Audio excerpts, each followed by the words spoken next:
Guys, hello guys, আমি যে অফিসে চাকরি করি, এই যে অফিসের মধ্যে কি কাজ, এক একজনের এক একটা কাজ।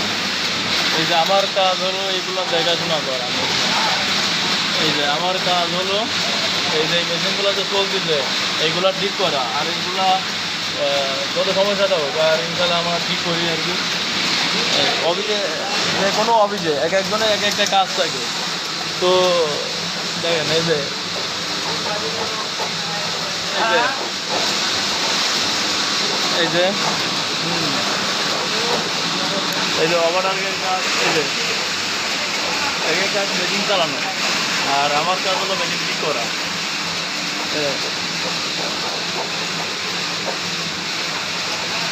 লাইনে ওভারটার, সব লাইনে ওভারটার আছে, এক এক লাইনে এক একজন ওভারটার। হ্যাঁ, এই যে এক এক লাইনে এক একটা ওভারটার এক এক কাজ, আর এক একটা ওভারের 5টা করে মেশিন চালায়। এই মেশিন এক একজন 5টা করে মেশিন চালায়।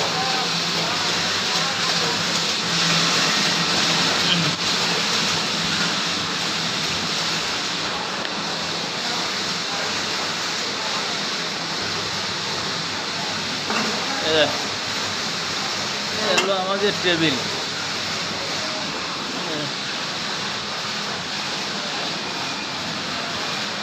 আশা করি সবাই বুঝতে পারছেন। আর সবাই এক একজনে এক একটা কর্ম করো, সবারই কর্ম করে চলা লাগবে, ছোটো হোক বড় হোক সবারই কর্ম করা লাগবে। এক একজনে এক এক কর্ম, এক এক ধর্ম। সুপার নিয়ে যাচ্ছে, এক একজনে এক একটা কাজ, এক এক ধর্ম। ধর্ম যার যার কর্ম ঠিক থাকলে হলো। ধর্ম দিয়ে কী করবে? ধর্ম পালন করবে, আর কর্ম আমার কাজ আমি করব, আর আরেকজনের কাজ আরেকজন করবে। শুধু টাকার দিক তাকালে হবে না, যে ওর এত টাকা, আমার যা আছে আমি তাই নিয়ে সন্তুষ্ট ইনশাআল্লাহ। বেশি বাড়াবাড়ি করা ভালো না। বেশি বাড়াবাড়ি করবে তো ধরা খাবে দেখবেন সবাই। আমার যা আছে আমি তাই নিয়ে সন্তুষ্ট ইনশাআল্লাহ, আর এভাবেই করে যাবো। সবাই দোয়া করবেন আমার জন্য।